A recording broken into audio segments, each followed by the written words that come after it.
요한이서 1장 1절에서부터 13절 말씀입니다. 장로인 나는 택하심을 받은 부녀와 그의 자녀들에게 편지하노니 내가 참으로 사랑하는 자요 나뿐 아니라 진리를 아는 모든 자도 그리하는 것은 우리 안에 거하여 영원히 우리와 함께할 진리로 말미암음이로다.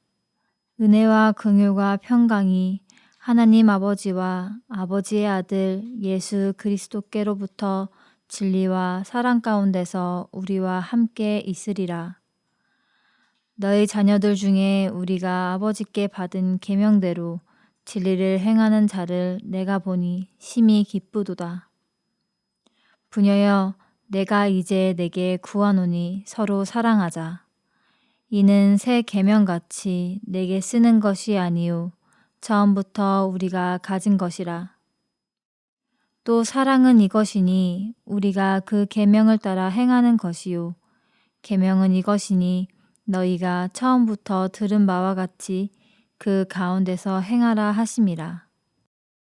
미혹하는 자가 세상에 많이 나왔나니 이는 예수 그리스도께서 육체로 오심을 부인하는 자라.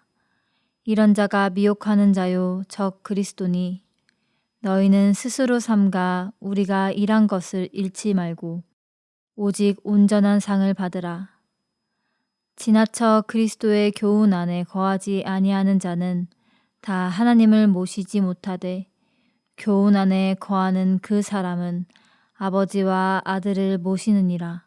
누구든지 이 교훈을 가지지 않고 너희에게 나아가거든 그를 집에 들이지도 말고 인사도 하지 말라.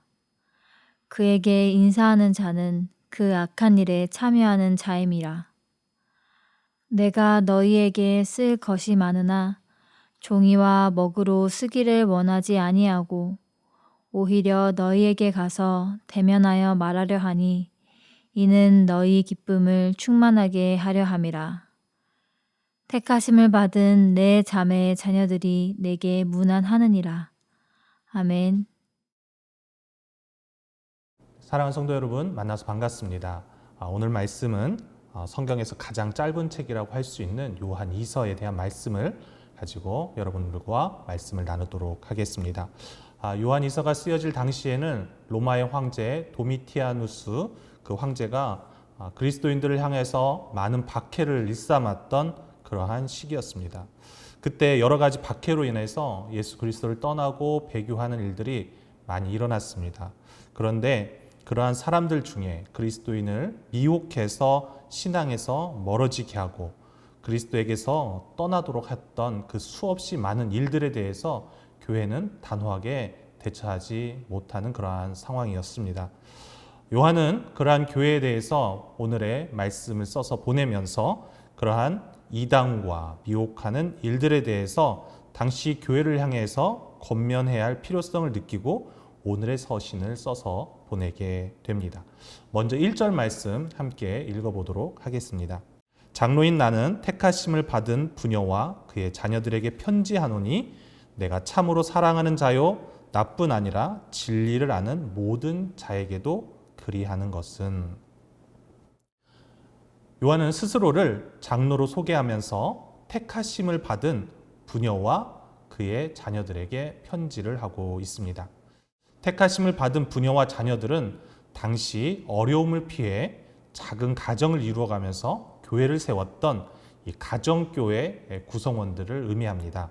그런 교회의 성도들을 향해서 요한이 편지를 쓴 것은 바로 다른 것이 아니라 바로 진리라고 하는 그 진리를 우리에게 알려주기 위해서 편지를 쓴다라고 오늘 본문은 우리에게 말씀해주고 있는 것이죠. 우리 2절 말씀 보시면은 우리 안에 거하여 영원히 우리와 함께할 진리로 말미암음이니라라고 말씀하고 있습니다. 여러분 진리가 무엇일까요? 진리는 여러분들이 알고 있는 것처럼 바로 길이요 진리요 생명이신 바로 예수 그리스도를 의미합니다. 그런데 당시 교회에 거짓 진리를 전하는 사람들로 인해서 어려움을 겪고 있게 되었습니다. 그렇기 때문에 요한은 편지를 써서 보내면서 당시에 있었던 그런 이단의 성향과 사상에 반대되는 그러한 사람들을 향해서도 경고하고 또한 신앙을 진리 안에 굳건하게 세우기 위해서 오늘의 서신을 써서 보내고 있다라는 사실입니다. 요한 이서를 써서 보낼 당시 교회는 앞에서 언급드린 것처럼 외적으로는 로마의 박해, 내적으로는 적그리스도의 이단 사상으로 인해서 이 성도들이 많은 어려움을 겪고 있었습니다. 오늘의 본문 4절 말씀을 다 함께 읽어보도록 하겠습니다. 너희 자녀들 중에 우리가 아버지께로 받은 계명대로 진리를 행하는 자를 내가 보니 심히 기쁘도다. 여러분, 교회 내에 이단의 사상이나 이단에 의해서 미혹되는 일들도 있었지만 진리대로 행하는 성도들도 있었다라고 하는 사실입니다. 하지만 문제는 이 진리에 대한 확고한 믿음, 그리고 진리에 대한 확신, 곧 예수 그리스도를 믿는 그 믿음이 부족하거나 그 믿음이 온전하지 못하여 흔들리는 사람들이 자주 미혹되어서 이단에 빠지는 그러한 문제에 있습니다. 사랑하는 주님의 교회 성도 여러분, 진리이신 예수 그리스도를 믿는 믿음이 온전해지시기를 간절히 소망합니다. 뿐만 아니라 예수 그리스도를 믿는 믿음이 더 확고해져서 마치 아골골짜기, 빈들, 광야, 메마른 땅과 같은 고난의 길을 걸어가는 중에도 그리스도에 대한 확실한 믿음을 갖고서 걸어가시기를 간절히 소망합니다. 요한은 이 짧은 서신을 통해서 교회에서 예전부터 요한이 전하며 강조했던 그 사랑에 대해서 다시 한번 언급하고 강조하고 있는 것을 볼 수가 있습니다. 요한은 이미 사랑에 대해서 수차례 강조하고 이야기해 왔습니다. 사랑은 다른 것이 아닙니다. 바로 예수 그리스도의 가르침을 지켜서 따르는 삶을 의미합니다. 사랑의 가르침은 그분의 말씀을 듣고 지켜 행하는 삶을 의미합니다. 이것은 곧 진리 안에서 살아가는 것이죠. 예수 그리스도를 구주로 고백하며 살아가는 것, 그것을 말합니다. 예수 그리스도를 믿는 그 믿음 안에서 살아간다면 여러분, 우리에게 무엇이 문제이겠습니까? 문제는 바로 그러한 진리를 왜곡시키며 진리를 거짓으로 바꾸어 속이는 사람들이 지금도 그리고 그 당시에도 많이 있다라는 사실입니다. 우리 7절 말씀 읽어볼까요? 미혹하는 자가 세상에 많이 나왔나니 이는 예수 그리스도께서 육체로 오심을 부인하는 자라. 이런 자가 미혹하는 자요 적 그리스도니. 여러분, 미혹하는 자는 바로 이단을 의미합니다. 이단은 끝이 다른 사람을 말하는 것이죠. 초대교회 당시에는 영지주의, 곧 오늘의 본문에서도 언급하고 있듯이 육체로 오심을 부인하는 이단들. 예수님은 신이기 때문에, 예수님은 하나님의 아들이시기 때문에 영으로 오셨다는 겁니다. 그래서 십자가의 고난, 그 육체로 받아야 할 그 고난은 받지 않으셨다라고 말을 하는 것이죠. 영혼이 이미 떠나셨기 때문입니다. 그분은 신이기 때문에 육체의 고통을 당하지 않았다라고 그럴듯한 이론으로 포장해서 가르치고 전했습니다. 요즘도 우리 주변을 보면은 얼마나 많은 이단 사상을 가지고 전하는 사람들이 많이 있는지 모릅니다. 처음에는 자신들의 정체를 숨기고 접근하지만 요즘은 대놓고 교회 앞에서 전단지를 돌리기까지 합니다. 이러한 거짓된 가르침이 믿음 안에 확고한 사람은 흔들리지 않지만 이러한 거짓된 가르침이 믿음이 연약하고 아직 예수 그리스도에 대한 진리를 의심하는 그러한 사람들은 쉽게 흔들리게 되는 그 이유가 되기도 합니다. 하지만 요한은 이러한 상황에 대해서 너무도 분명하고 단호하게 이야기합니다. 8절과 9절 말씀입니다. 너희는 스스로 삼가 우리가 일한 것을 잃지 말고 오직 온전한 상을 받으라. 지나쳐 그리스도의 교훈 안에 거하지 아니하는 자는 다 하나님을 모시지 못하되 교훈 안에 거하는 그 사람은 아버지와 아들을 모시느니라. 삼가라라고 이야기합니다. 삼가라. 즉 조심하라라는 의미이죠. 요한은 교회를 향하여서 너무도 단호하게 이야기합니다. 삼가해야 한다. 조심해야 한다. 믿음이 조금 생기면 이단이 찾아와도 당당히 맞서서 이겨낼 수 있을 것이라고 우리들은 쉽게 생각을 합니다. 믿음이 자리를 잡으면 이제 내가 흔들리지 않을 거니까 이단과 싸울 준비가 다 되었다라고 우리는 그렇게 생각합니다. 하지만 그것은 오히려 화를 키우는 경우가 많이 있습니다. 그들도 논리로 자신들의 이론을 무장하고 그리고 그들의 가르침도 기독교의 진리와 유사하다는 사실입니다. 전문가도 헷갈리고 공부를 한 사람들도 헷갈리게 하는 것이 바로 이단의 사상이고 그들의 이론입니다. 믿음이 생겼다고 해서 맞설 것이 아니라 오늘 요한이 우리에게 가르쳐주고 있는 것처럼 조심해야 하는 것이죠. 요한은 그러한 가르침을 삼가할 뿐만 아니라 인사도 하지 말라라고 이야기합니다. 10절과 11절 말씀입니다. 누구든지 이 교훈을 가지지 않고 너희에게 나아가거든 그를 집에 들이지도 말고 인사도 하지 말라. 그에게 인사하는 자는 그 악한 일에 참여하는 자임이라. 요한은 이야기합니다.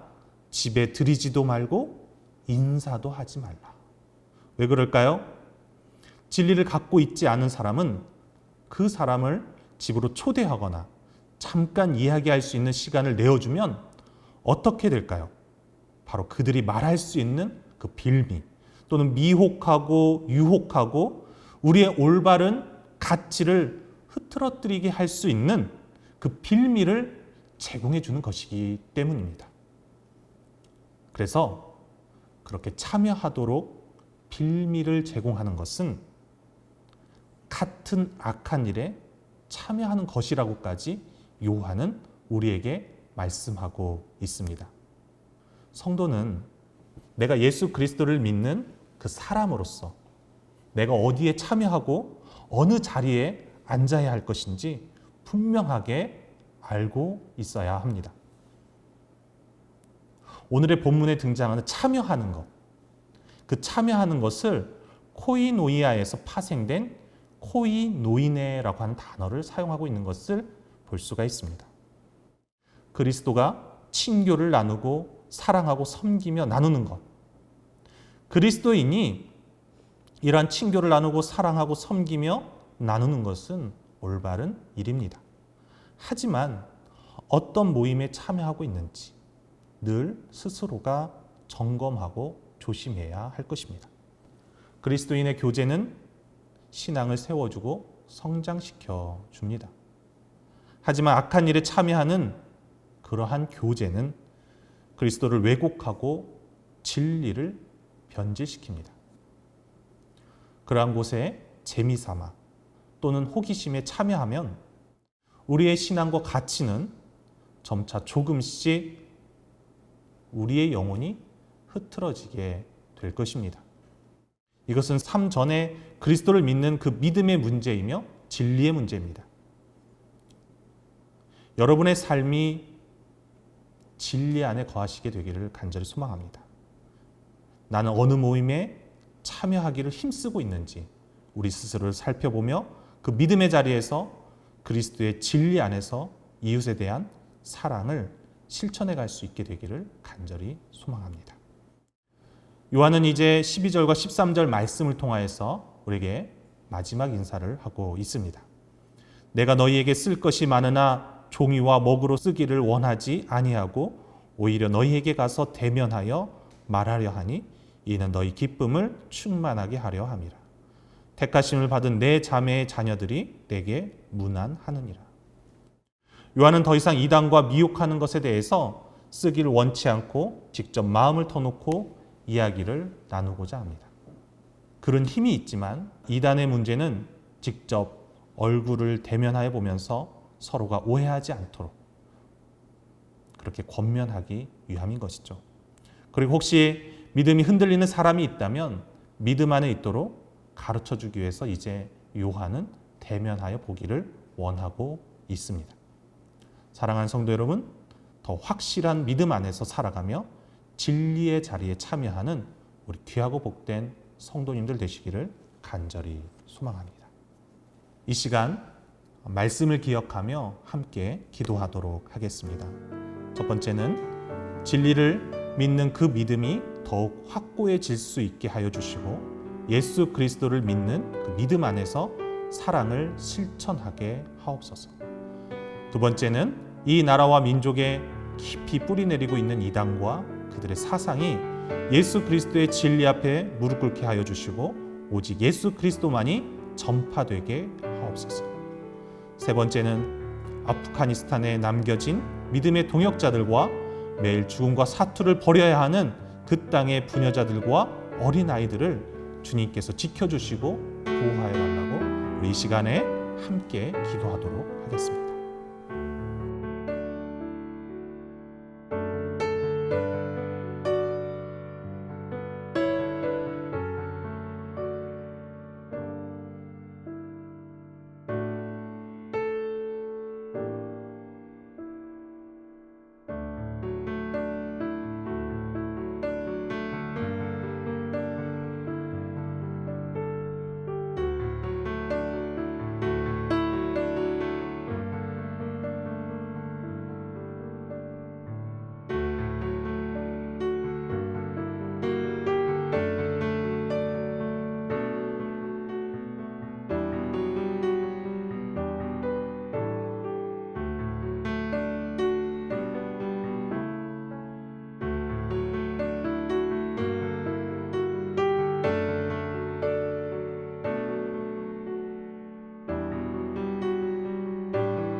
사랑하는 주님, 우리의 믿음이 더욱 확고해질 수 있기를 간절히 소망합니다.